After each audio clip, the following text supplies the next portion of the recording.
Chris Perkins is a story design manager at Wizards of the Coast for D&D and Star Wars. And Chris, thanks for agreeing to let us come to your desk and sit no down. Problem. And sorry, everything's a bit of a mess. Yeah, I guess. Have you been doing some work or something here? Yeah, a little bit. What do you get going on? You got something D&D related going on? Yeah, three things actually. Yeah? Yeah, but Yeah. I can't really talk about those. Yeah, so nothing? Oh, no, not yet. No. Sorry. So yeah, I understand you had a good holiday, so you haven't had any work to do or anything? Yeah, I spent a lot of time Thanksgiving just working on core rulebook stuff. Really? Yeah, as did most people in the department. Really? So. But took a break to get some turkey in. Okay. It's all good. Want to talk to you about Forgotten Realms. Mm-hmm. And we had there's been a lot of interest in kind of what's been going on with that and changes, and we have a lot of questions. So why don't you start off by telling us what it means, what's kind of the overarching goal for Forgotten Realms in 4th edition? So we know that the rules are changing in certain ways, and the campaign settings, all of them going forward, are going to need to adapt to some level to integrate the 4th edition philosophies that we've adopted. The Forgotten Realms being no exception, and in this case being the first. And some of the core systems of D&D, such as the magic system, have changed enough that that impact is going to be felt in the flavor of the world as well. And one of the key things that defines FR is magic. The deal with Mistra and the Weave and all this other stuff. So as we're trying to figure out how to integrate these 4th edition isms into the FR setting, we're also looking at ways to make the setting more accessible to a broader audience. That is to say, we don't want to disenfranchise the audience that we have, right. But we also know that with this fantastic campaign setting comes 30 years of baggage. Right.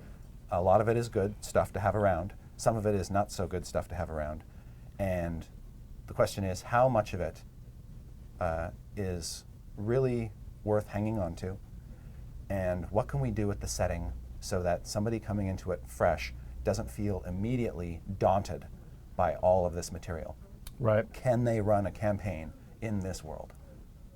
So, first question from the community, without revealing too many details, just how drastic are the changes coming? They're talking minor, 3.0 to 3.5, moderate, 2nd edition to 3rd edition, or drastic, and the example they give is Time of Troubles, 1st edition to 2nd edition. On the sort of the sliding scale there, I'd say that the changes are dramatic.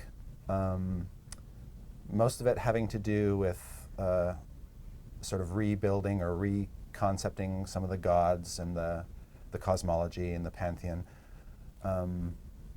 There is a time jump, Mm-hmm. and I think different people in the community feel sort of differently about how important or significant that is to their campaigns. So yeah, this isn't just we're going to set everything in the same year and sort of keep things chugging along and just assume that tieflings dropped out of the sky in balloons Right. and kind of landed all over the realms. So I'd say they're fairly dramatic. What's your response when people say, what's the year going to be?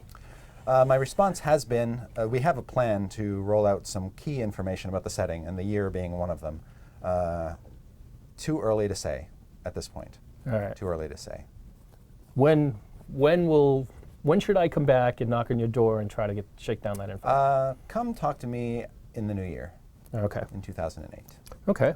Now, we had Ed Greenwood on the show. We interviewed him at Gen Con, and Ed's Yes. always a fun guy. And Absolutely.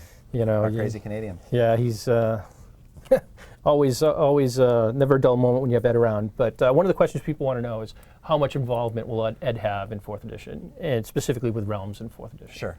We are involving Ed pretty much in every stage, and he's been sort of a real trooper over the past several months as we've sort of turned our attention on the core rulebooks to get those finalized and put Forgotten Realms on a shelf for a while. Right. He sort of busied himself with some book products and things like that, but now he's back. He's working on the campaign guide with us. He's tackling a lot of the most I guess interesting is a good word, interesting material in the book as far as a lot of the new stuff, and taking us to places in the world that nobody has ever seen before. Right. So he's got some exciting material coming up in the campaign guide for us. One of the other questions we had is that, and of course, he's going to be writing novels set in the new time frame, Right. in the new version of the setting. Ed as always talks about how he has this huge backlog of stuff that he's never actually used.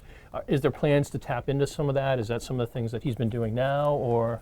We've been entrusting Ed to kind of parcel that out when he feels the time is right, based on, whenever opportunity allows, basically. I don't think we could print 10,000 pages worth of material and barely make a dent in Ed's backlog. But hopefully a lot of that material we can get, or will see the light of day in other forms, like maybe when we launch the FR Wikipedia, for instance. A lot of that material can find its way in there. What broad themes did you decide to keep to make Forgotten Realms still feel like Realms? So is there some key kind of themes that, this is really what FR is about, and that's what FR is going to be in 4th edition as well? Yeah, I think one of the first, if not the first discussion we had was, what is it about FR that makes it so likable and so popular? And off the top of my head, some of the big things were, well, it's a setting that has 1,000 or 1,000,000 stories to tell. That something might be happening over in Waterdeep, at the same time something is happening in Cormyr, at the same time something is happening in Thay, and all of these stories are equally important. They're all, some of them may be connected and some of them may not.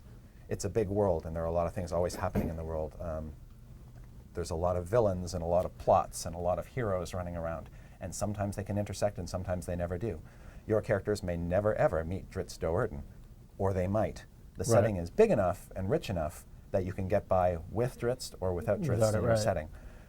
We also recognize that it's really sort of our high magic, and by high I don't necessarily mean high level, but high magic setting where pretty much any type of magic phenomenon you can imagine can exist here. And if you trace Forgotten Realms back through its history, there's all sorts of different sorts of magic that permeate the world. The other thing about FR is that it's a place with a feeling of age and legacy to it, that wherever you go and whatever you do, you're sort of impacted by things that existed long before you did. Right. Ancient ruins that hide secrets, ancient spells that come to light, monsters that have lived for thousands of years. You can come into contact with all these rich points in history in the present day adventure. Are there plans to cover side areas of the realms in 4th edition? And I'm not going to pronounce these because I don't want to mispronounce them. Maztica, Karatur, Al-Qadim. Okay. We may not be exploring those areas specifically, but we are charged with taking a look at the world more holistically than any other edition has done before, so that we're not strictly focused on the events in Faerun. So we will go beyond Faerun. In the campaign guide, we're going to try to cover as much of the whole world, or give you a glimpse of the whole world like we've never been able to before, so that if you want to run a campaign out of Faerun, there's enough material to get you started. And Ed, incidentally, is kind of taking the lead on this, and a lot of the work he's doing on the campaign guide is focused on places beyond Faerun.